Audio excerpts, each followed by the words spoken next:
أعوذ بالله من الشيطان اللعين الرجيم. بسم الله الرحمن الرحيم. الحمد لله رب العالمين. الصلاة والسلام التحية والإكرام على بشير النذير والسراج المنير مولانا مولى الثقلين جد الحسن والحسين أبي القاسم المصطفى محمد وعلى آله الطيبين الطاهرين المعصومين المظلومين الغر الميامين من يومنا هذا إلى قيام يوم الدين. أما بعد فقد قال الله تعالى في القرآن الكريم وقوله الحق بسم الله الرحمن الرحيم لا أقسم بهذا البلد وأنت أحل بهذا البلد ووالد وما ولد. عزیزان گرامی، مومنین کرام، ذو احترام، بہت ہی عظیم تاریخ اور شب ولادت رحمت للعالمین حضرت محمد مصطفیٰ صلی اللہ علیہ وسلم اور ہمارے اور آپ کے چھٹے امام جعفر صادق علیہ السلام کی ولادت شب. لہذا اس شب میں آپ کی خدمت میں اس شب کو میں تبریک اور تہنیت میں پیش کرتا ہوں. اللہ آپ کی شب کو اور کل کے دن کو باعث برکت عطا فرمائے. میں سب سے پہلے آپ کی خدمت میں عرض کرنا چاہوں گا کہ اگر اللہ نے آپ کو صلاحیت دی ہے، توانائی اور طاقت دی ہے مالی اعتبار سے، جنہیں اللہ نے نہیں بھی دی ہے، وہ آج اس فرش محفل پر بیٹھ کر نیت کر لیں کہ پروردگار عالم اس رحمت اللہ اور چھٹے امام کی ولادت کے برکت سے ہمیں اتنی توانائی دے دے، صلاحیت دے دے، مالی وسعت عطا فرما دے کہ ہم تیری بارگاہ میں حاضری کا شرف حاصل کر سکیں اور حج کی توفیق اور حج کے ساتھ ساتھ زیارت کی توفیق ہمیں عطا فرمائے. مبارکباد پیش کرنے کے ساتھ ساتھ بہت ہی بڑی تاریخ ہے آج کی. میں آپ کی خدمت میں بہت زیادہ دیر تک حائل نہیں ہوں گا، 10-15 منٹ انشاءاللہ. پھر مجھے افسوس یہ ہے کہ میں آج محفل میں مکمل طور پر حاضری نہیں دے پاؤں گا، اس لیے کہ مجھے آج کی شب کی مناسبت سے کلکتہ جانا ہے. ابھی فون بھی آ رہا ہے، وہاں نکاح کا ایک سلسلہ ہے. لہٰذا میں مولانا شکیل صاحب ہمارے یہاں موجود ہیں اور دیگر علماء بھی ہیں، وہ فرش محفل کی زینت بنے رہیں گے انشاءاللہ تعالی. ایک مرتبہ بابا سے بلند صلوات.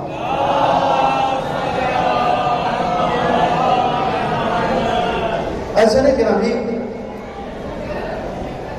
میں نے ایک آیت کی تلاوت آپ کی خدمت میں کی ہے اور ابھی میں نے آپ کی خدمت میں عرض کیا ہے کہ آپ نیت کیجئے اور ارادہ کیجئے اور حج بیت اللہ کے لیے جائیے. حج بیت اللہ کے لیے آپ جائیے. جب آپ جائیں گے تو آپ اپنی آنکھوں سے تمام مقدس مقامات کا مشاہدہ جب کریں گے تو آپ کو ایک چیز وہاں اور نظر آئے گی. ظاہر سی بات ہے، گنبد خضرا جہاں روضہ رسول ہے مسجد نبوی میں، وہ تو آپ دیکھیں گے اور وہ جگہ بھی دیکھیں گے کہ جسے بیت اللہ کہا جاتا ہے، خانہ کعبہ. مولا کائنات جس خانہ کعبہ کے اندر پیدا ہوئے وہ بھی آپ دیکھیں گے. اور اس سے بڑے کے شرف آپ کے لیے اور ہمارے لیے کیا ہو سکتا ہے. لیکن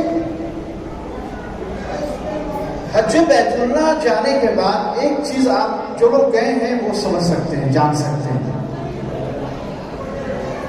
وہاں جانے کے بعد ایک چیز بہت تعجب آور ہو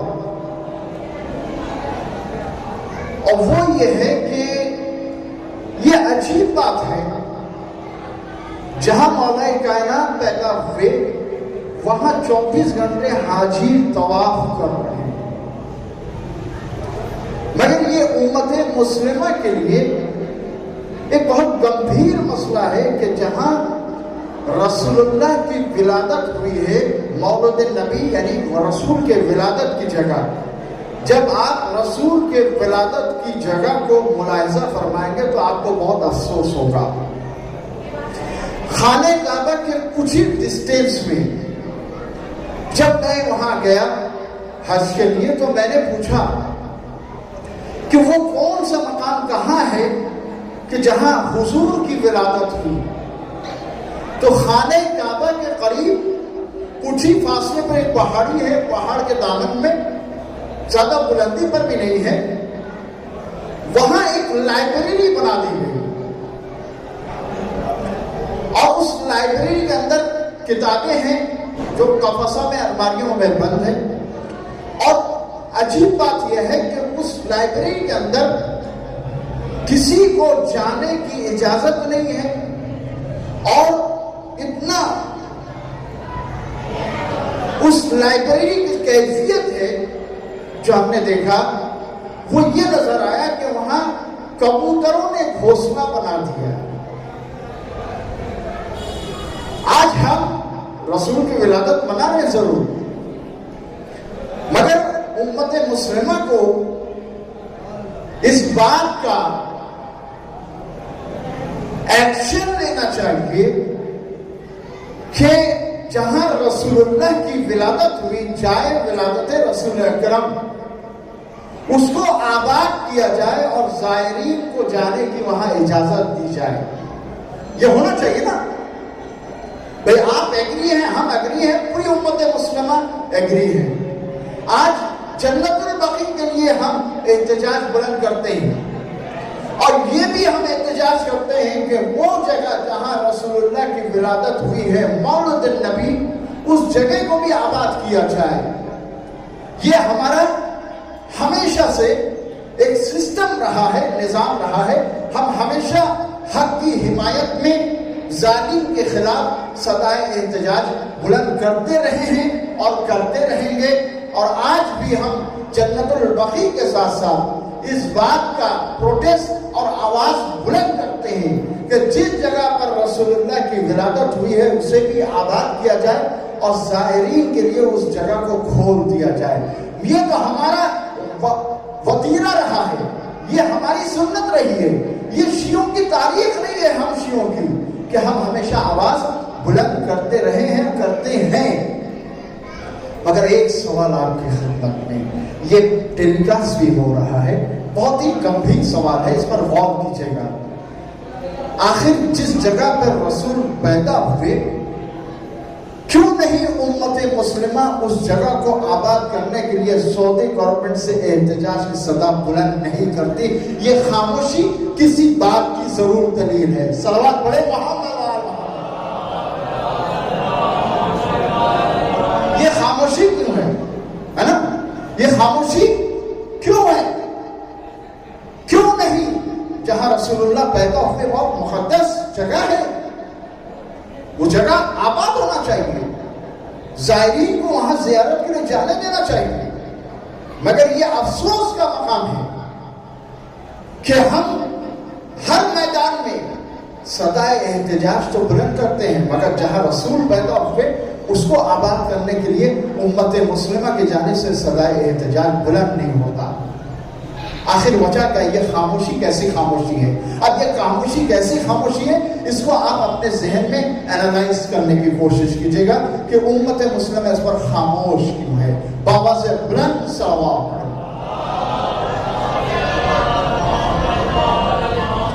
یہ آیت میں نے آپ کی خدمت میں پیش کیا, لا اقسم بہذا البلد, لا اقسم بہذا البلد, میں قسم کھاتا ہوں اس شہر کی. لا اقسم بہذا البلد, میں قسم کھاتا ہوں اس شہر کی. لفظ بلد کا ذکر کیا ہے, شہر کا نام نہیں دیا. تو ظاہر سی بات ہے ہم اور آپ تو سمجھ سکتے ہیں کہ شہر کے اللہ قسم کھا رہا ہے, مگر کامن اگر بالفرض یہ مان لیں کہ ہمیں اس شہر کا علم نہیں ہے یا نہیں جانتے کہ وہ کون سا شہر ہے کہ جس شہر کی اللہ قسم کھا رہا ہے، تو ظاہر سی بات ہمارے ذہن میں آئے گا. فرض کر لیجیے ہمیں نہیں معلوم اور ہم نے اس آیت کو پڑھی کہ لا اقسم بہذا البلد، اللہ شہر کی قسم کھا رہا ہے. اب سوال یہ پیدا تھا کون سا شہر؟ کوئی بھی شہر آپ کے ذہن میں آ سکتا ہے جنرل نالج کے اعتبار سے. آپ دنیا کا کوئی شہر لے لیجیے، مہنگے سے مہنگا شہر، قیمتی سے قیمتی شہر، مگر اللہ نے دنیا کی کسی ایسی شہر کا قسم نہیں کھایا، اس لیے کہ کوئی بھی شہر لائق قسم نہیں ہے اللہ کی نگاہ میں. بس ایک شہر ہے جو لائق قسم بنا، اور وہ شہر مکہ ہے. شہر مکہ کی قسم کیوں؟ کیا اللہ شہر مکہ کی قسم اس لیے کھا رہا ہے کہ وہاں خانہ کعبہ ہے؟ کیا اللہ شہر مکہ کی قسم اس لیے کھا رہا ہے کہ وہاں چاہے زمزم ہے؟ کیا اللہ شہر مکہ کی قسم اس لیے کھا رہا ہے کہ وہاں کوہ صفا و مروہ ہے؟ کیا اللہ شہر مکہ کی قسم اس لیے کھا رہا ہے کہ وہ وہاں جو ہے میدان منی ہے؟ کیا شہر مکہ کی قسم اللہ اس لیے کھا رہا ہے وہاں ابراہیم کی یادگار ہے؟ کیا اللہ شہر مکہ کی قسم اس لیے کھا رہا ہے کہ تمام دنیا سے حاجی وہاں جمع ہوتے ہیں، حج کرنے کے لیے جاتے ہیں؟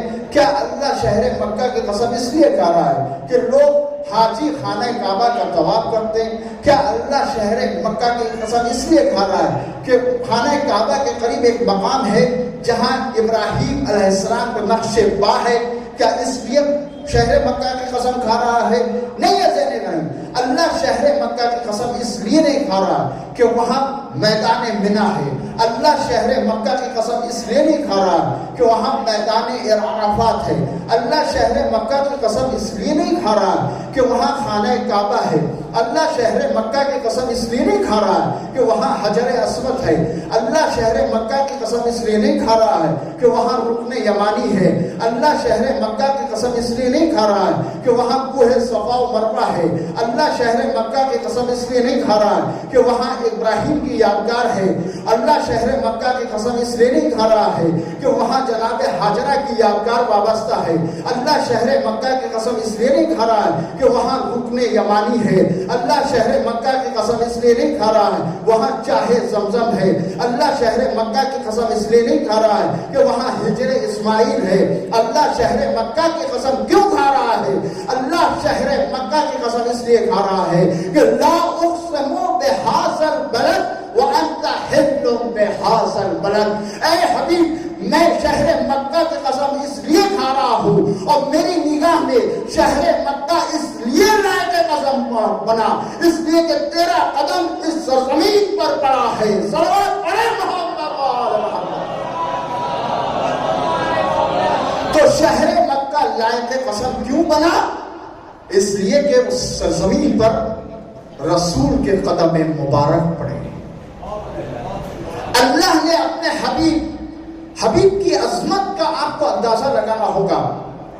اگر ہمیں کاش رسول اکرم کی عظمت کا ہمیں اندازہ ہو جاتا تو آج جو محفل یہاں سجی ہے دو معصوم کی، اس کی عظمت کا اگر ہمیں اندازہ ہو جاتا، ہمارا ایمان ان کا پختہ ہو جاتا، ہمارے عقیدت میں اتنی کشش پیدا ہو جاتی تو آج محفل میں اس سے کہیں زیادہ رونق ہوتی، اس سے کہیں زیادہ مومنین کا مجمع ہوتا. مگر افسوس کی بات ہے ہم نے رحمت للعالمین کی اس عظمت کو شاید کہیں نہ کہیں نہیں سمجھنے کی کوشش کی. یہ رسول کی عظمت کیا ہے؟ دیکھیں قرآن کریم میں آواز بہت ہے ماشاءاللہ سے، آہستگی سے میں انشاءاللہ اس کو آپ کی خدمت پر بیان کروں. رسول کی عظمت کیا ہے؟ قرآن میں آپ دیکھیں کہ تمام انبیاء کو اللہ نے، تمام نبی کو اللہ نے ان کے ناموں سے یاد کیا. یا آدم یا ابراہیم، جو لوگ قرآن پڑھتے ہیں وہ جانتے ہیں جتنے بھی انبیاء کا تذکرہ آیا اللہ نے ہر نبی کا نام لیا، مگر عظمت رسول کا کیا کہنا، میں قربان جاؤں۔ عظمت رسول کا کیا کہنا کہ قرآن میں سورہ محمد تو ہے مگر کہیں بھی کسی آیت میں آپ نہیں دکھا سکتے کہ جہاں اللہ نے اپنے حبیب مصطفیٰ کو یا محمد کہہ کے خطاب کیا ہو۔ یہ ہے عظمت رسول اکرم۔ صلوات پڑھے محمد و آل محمد۔ دیکھیں رسول اللہ کی ولادت کی خوشی میں جشن کا اہتمام ہے، مومنین کو چاہیے کہ اس سے بہتر انداز میں ذرا صلوات بھیجیں۔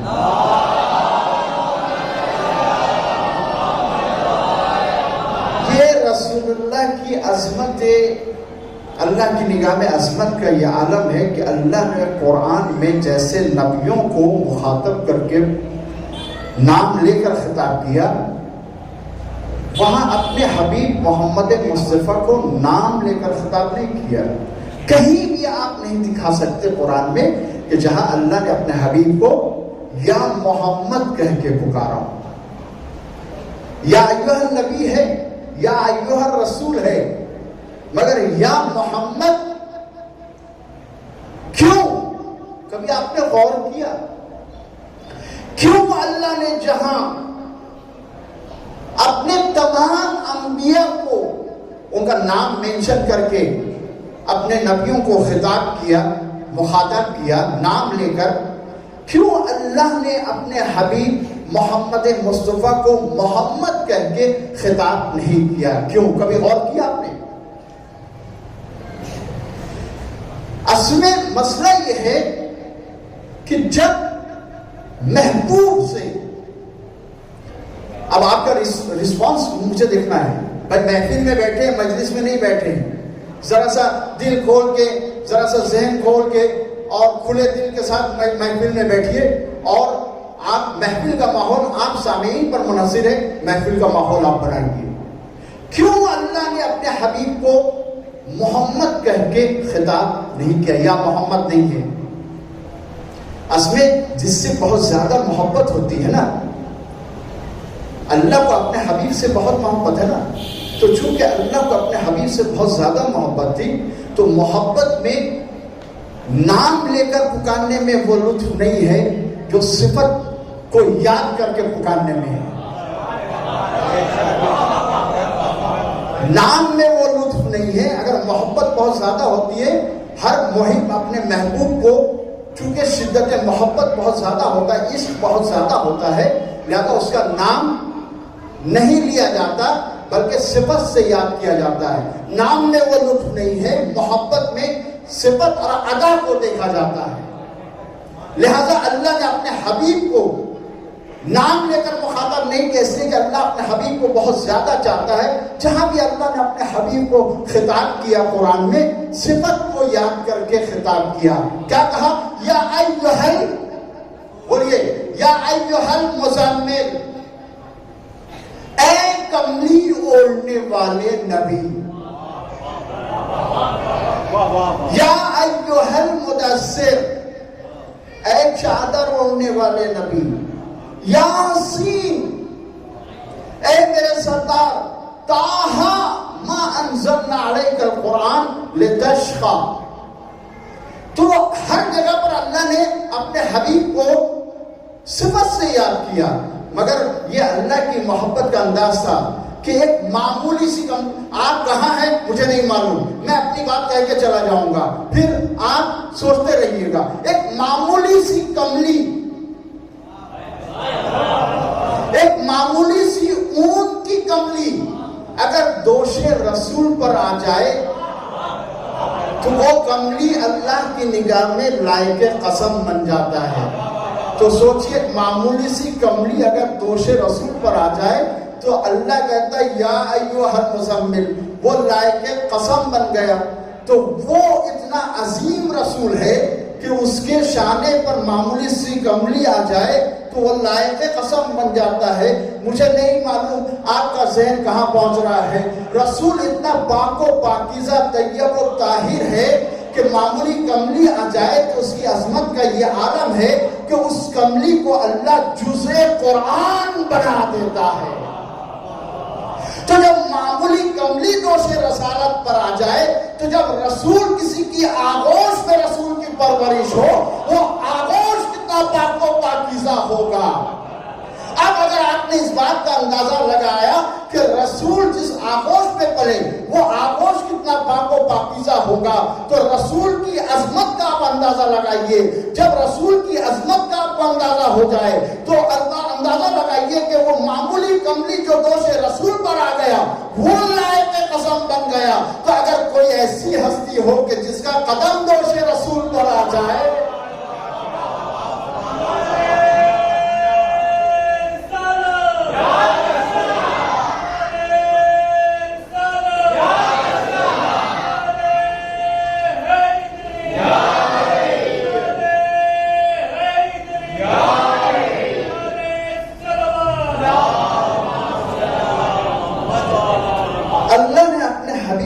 الگ الگ انداز سے یاد کیا.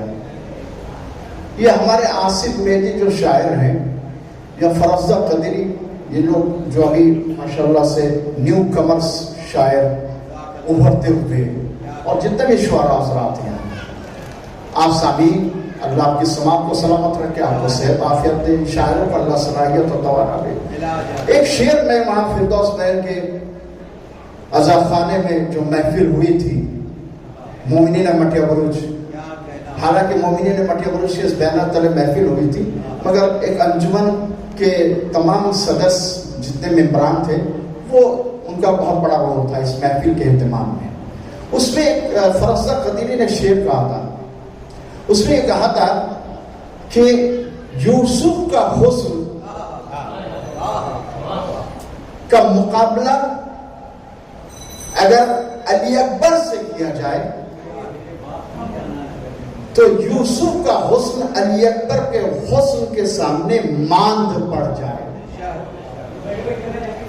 جب انہوں نے یہ پڑھا تو میرے ذہن میں فوراً یہ آیا کہ ایسا کیوں ہے کہ جناب یوسف نبی کا حسن اگر علی اکبر سے مقابلہ حسن کا کیا جائے تو یوسف کا حسن علی اکبر کے حسن کے سامنے اس حسن کی کوئی حیثیت نہیں ہے. تو میرے ذہن میں آخر وجہ کیا ہے جناب علی اکبر کیوں؟ اس لیے کہ علی اکبر ہم شکل پیغمبر ہیں. صلوات پڑھے نا محمد وآل محمد. اور فرمایا جناب علی اکبر ہم شکل پیغمبر ہے. تو حسن یوسف جب حسن علی اکبر کا مقابلہ نہیں کر سکتی تو جو فخر یوسف ہے اس کے حسن کا کیا عالم ہے جو فخر یوسف ہے. تو اللہ نے مگر یہ بھی عجیب بات ہے کہ اللہ نے اپنے حبیب کو حسن سے یاد نہیں کیا. کبھی بھی اللہ نے اپنے حبیب کی جب تعریف کی تو تعریف حسن کا نہیں کیا, جمال کا نہیں کیا, چال ڈھال کا نہیں کیا. اللہ نے اپنے حبیب کی جب تعریف, سنیے گا میسج جا رہا, اللہ نے جب اپنی حبیب کی تعریف کرنا شروع کیا تو اللہ نے صرف ایک جملہ فرمایا, انکا لعلی خلق عظیم. اے میرے حبیب آپ اخلاق کے بلند ترین درجے پر فائز ہیں. یعنی اللہ نے جب اپنے حبیب کی تعریف کرنا چاہا تو معیار اخلاق کو بنایا. صلوات پڑھے نا محمد آل محمد. انکا لعلی خلق عظیم, اے میرے حبیب آپ اخلاق کے بلند ترین درجے پر فائز ہیں. اب سوچئے رسول کا اخلاق کیا تھا. ہم اگر کچھ نہیں سیکھ سکتے ہماری اپنی زندگی میں, دیکھیں دنیا میں جتنی بھی مادی چیزیں ہیں آپ اس کو خرید سکتے ہیں دولت سے, مگر دل کسی انسان کا دل کو آپ کسی کے دل کو دولت سے نہیں خرید سکتے. کسی کے دل پر آپ دولت سے قبضہ نہیں جما سکتے. آپ کسی کے دل کو اس دل میں جگہ کسی کے نہیں بنا سکتے, چاہے پیسے سے ہو, چاہے دولت سے ہو, چاہے حسن سے ہو, چاہے دنیا کے مال جتنے جو بھی چیز آپ کے ذہن میں آئے، کسی بھی انسان، یہ سسٹم نظام اللہ نے ایسا ہی بنایا ہے. کسی کے دل کو اگر آپ دل میں جگہ بنانا چاہیں تو کسی کے دل کو اپنے اخلاق سے آپ خرید سکتے ہیں. یہ ایک دم بالکل پرفیکٹ ہے، چاہے آپ کا ذہن چاہے کہیں بھی جائے. اسی لیے اللہ نے فرمایا انک لعلی خلق عظیم، اے میرے حبیب آپ اخلاق کے بلند ترین درجے پر فائز ہیں. اگر آج ٹیمپرری طور پر کسی کو آپ نے پیسہ دیا تو وہ آپ کا اپنا ہو جائے گا، مگر کچھ دن بعد پھر وہ مکر جائے گا، پھر وہ منحرف ہو جائے گا، پھر وہ آپ کے قریب نہیں آئے گا. لیکن اگر اخلاق سے کسی کے دل میں آپ جگہ بنا لیں تو وہ ہمیشہ آپ کے ساتھ ہوگا، آپ کو چاہے گا. غور فرمائیں. تو آپ سنیے آخری میسج، رسول اللہ کا اخلاق کتنا بلند تھا، بہت سادگی سے سن لیجئے. اور میں بچوں کے لیے یہ میسج دینا چاہتا ہوں. آج امت مسلمہ میں بہت بڑی چیز یہ ہے کہ اخلاق کی بہت کمی رہ گئی. ہمارے پاس سب کچھ ہے مگر ہمارا بیہیویئر، ہمارا اخلاق بہت برا ہو گیا ہمارا، شاید کہیں نہ کہیں.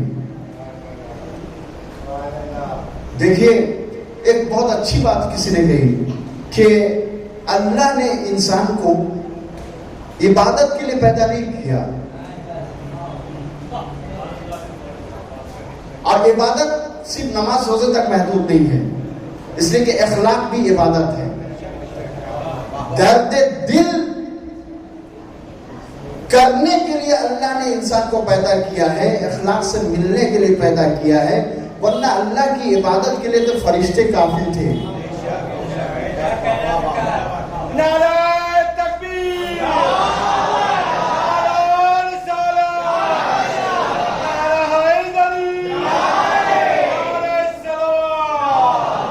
بس ایک میسج دے دوں، آج کی محفل کا حق ادا ہو جائے. اخلاق کا سب، رسول اللہ کے سامنے جب کچھ آتا تھا تو بانٹ کے کھاتے تھے، شیئر کرتے تھے. آج ہمارے کچھ اگر مل جائے تو ہم پہلے دیکھ لیں اپنا دیکھ لیں. اسی لیے کہ مولا کائنات نے ایک عجب جملہ فرمایا کہ اگر کسی کی عدالت دیکھنا ہو اور اخلاق دیکھنا ہو تو اسے تقسیم کی ذمہ داری دے دو.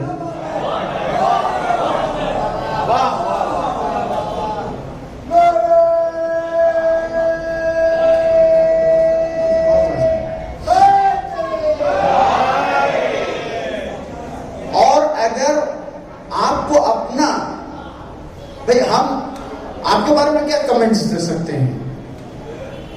ہر انسان اپنی عدالت کو بہتر جانتا ہے، اور اگر آپ کو اپنی عدالت کو خود آزمانا ہو تو تقسیم کی ذمہ داری خود لے لیجیے. تو آپ کو پتا چل جائے گا کہ آپ کتنے انصاف والے اور عدالت پسند، اور آپ کے اندر عدالت کتنی زیادہ ہے. رسول اللہ شیئر کرتے تھے جب کچھ آتا تھا. ایک دن ایک شخص آیا رسول کا شہدائی، سنیے گا یہ میسج پہنچ جائے. تمام جو تقریر میں نے کی اب تک وہ سب چھوڑ دیجئے اور بھول جائیے گا، صرف اس تقریر کے اس پوائنٹ کو آپ اپنے ذہن میں لے لیجئے. انشاءاللہ حق میلاد النبی ادا ہوگا. یہ میسج پہنچانا ہے. جب آتا تھا ایک رسول کا شہدائی آیا، اس کے بعد میں وہ تھا انگور کا درخت تھا اس کے بھی، وہ انگور خوشی خوشی لے آیا. بھائی آپ کے علاقے میں پیر مرید مولانا ہوتے ہیں نا، تو آپ بھی کبھی کبھی سیزن کے اعتبار سے کچھ لے کے آتے ہیں کہ مولانا کو دے دیں. پر یہاں کم ہوتا ہے، کچھ لوگ ہوتے ہیں ایسے جو بھائی آم کے سیزن میں آیا. ہاں یہاں بہت اچھا ہوا، ایک دن ایسا بھی ہوا، لیکن یہاں ہوا میرے ساتھ. جب آم کا سیزن آیا تو ایک صاحب 2 کلو آم، لمڑا آم بہت اچھی کوالٹی کا وہ لے کر آئے. نے کہا کیا بات ہے؟ کہے ارے آم مولانا ہے، آم کا سیزن ہے، ہم لوگ آم خرید کے کھاتے ہیں، تو میرا دل چاہا کہ آپ کو بھی آم. یہ ہے اخلاق رسول. وہ شخص آیا انگور لے کے، اصحاب بیٹھے، صحابی لوگ سب بیٹھے تھے، رسول اللہ کے سامنے لا کے انگور دیا خوشی خوشی. یا رسول اللہ میرے باغ کا ہے، انگور کھا لیجیے. رسول اللہ تو علم غیب رکھتے تھے. یہ انگور جو سامنے لا کے رکھا گیا ہے رسول تو جان رہے ہیں کہ اس کا ذائقہ کیسا ہے، کھائے نہیں ابھی حضور نے، ایک دانہ لیا تو رسول اللہ کو اس کا ذائقہ پتہ چلا کہ اس میں کھٹاس ہے، انگور کھٹے۔ اب رسول اللہ نے لیا، پھر 2 دانہ 3 دانہ، پورا پلیٹ، اصحاب دیکھ رہے رسول اللہ کو کہ آپ کہیں گے، آپ کہیں گے، آپ کہیں گے، انتظار کر رہے کہ رسول اللہ نے پورا پلیٹ صاف کر دیا۔ جب کھا چکے، سنیے کا میسج آئے گا، جب آپ انگور تناول فرما چکے تو اصحاب نے تعجب سے کہا یا رسول اللہ، کبھی ہم نے اپنی زندگی میں نہیں دیکھا جب تک کہ صحابیت آپ کی اختیار کی، آپ کے سامنے جب بھی کچھ آیا ہے آپ نے شیئر کیا اپنے اصحاب کے ساتھ، تکلف کرتے تھے، مگر آج آپ نے تکلف بھی نہیں کیا۔ تو رسول اللہ نے فرمایا کہ دیکھو یہ شخص جو انگور لے کر آیا تھا، انگور کھٹے تھے، اگر میں بھی تمہیں کہتا شیئر کرو اور تم انگور کھاتے تو تم کمنٹس ضرور دیتے، ارے رسول اللہ کے سامنے کیسا کھٹا انگور لے کر آئے ہو۔ جب تم یہ کمنٹس دیتے تو لانا والا انگور جو انگور لے کر آیا تھا، تمہاری یہ باتوں سے کہیں نہ کہیں اس کی دل شکنی ہوتی، اس کا حوصلہ پست ہوتا، لہذا میں نے آج تعارف نہیں کیا۔ صلوات پڑھے محمد اور محمد۔ یہ تھا اخلاق رسول، یعنی رسول اللہ کہیں بھی یہ نہیں چاہتے تھے کہ کسی کو زبان سے مارنے کی بات تو دور کی ہے، زبان چلانے کی بات ہے، کہ رسول اللہ نہیں چاہتے تھے کہ اپنی زبان سے کسی کو تکلیف دی جائے یا کسی کو تکلیف پہنچے۔ یہ گناہ جو ہے، ہر گناہ کو ہم بہت بڑا سمجھتے ہیں، مگر جب ہم اپنی زبان چلاتے ہیں اور کسی کی دل شکنی ہوتی ہے، اور جب دل شکنی ہوتی ہے تو یہ آہ جو ہے آسمان کی بلندیوں کو طے کرتے ہوئے عرش الہی سے ٹکراتی ہے۔ لہذا اپنی زبان کو جب چلائیں تو اس بات کا ہمیشہ خیال رکھیں کہ کسی کی دل شکنی نہ ہو۔ اللہ کی بارگاہ میں دعا ہے، پروردگار ہمیں سیرت رسول پر چلنے کی توفیق عطا فرما، ہمیں سنت رسول پر چلنے کی توفیق عطا فرما۔ اس موقع پر تیری بارگاہ میں بہترین دعا یہ ہے کہ ہمیں حج و زیارت سے زیارت کے مشتاق ہیں، انہیں پروردگارہ زیارت کی توفیق اور حج کی توفیق عطا فرما۔ ہمیں گنبد خضرا کو اپنی آنکھوں سے مشاہدہ زیارت کرنے کی توفیق عطا فرما۔ پروردگارہ تجھے واسطہ ہے، حاضرین محفل جتنے بھی مومنین کرام ہیں، جو بچے ہیں یہاں بیٹھے ہیں، رسول کے صدقے میں، امام ششم کے صدقے میں، جو نہیں آ سکے، جنہیں توفیق اب تک میسر نہیں ہوئی فرش محفل میں حاضر ہونے کی، حاضرین اور غائبین کی تمام مرادوں کو اس رحمت للعالمین اور امام ششم کے طفیل میں دامن قبولیت میں جگہ عطا فرما۔ ہماری تمام حاجتوں کو برلا، ہماری تمام مرادوں کو قبول فرما۔ پروردگارہ تجھے واسطہ ہے، محمد وآل محمد کے صدقے میں آخری وارث محمد پردہ غیب میں ہے، ان کے ظہور میں تاجیل فرما، ہم سب کو ان کے ناصر اعوان میں شمار فرما۔ انجمن عباسیہ کے تمام ممبران کو دام درم سخن صلاحیت عطا فرما۔ پروردگارہ ہم تمام مومنین مومنات کو ہر بلا و مصیبت سے محفوظ رکھنا۔ پروردگارہ تجھے واسطہ ہے، محمد و آل محمد کے صدقے میں ہماری اس عبادت قلیل کو قبول فرما۔ وآخر دعوانا الحمد للہ رب العالمین۔ بسم اللہ الرحمن الرحیم۔ ان اللہ وملائکته یصلون علی النبی یا ایھا الذین آمنوا صلوا علیہ وسلموا تسلیما۔ اللهم صل على محمد وآل محمد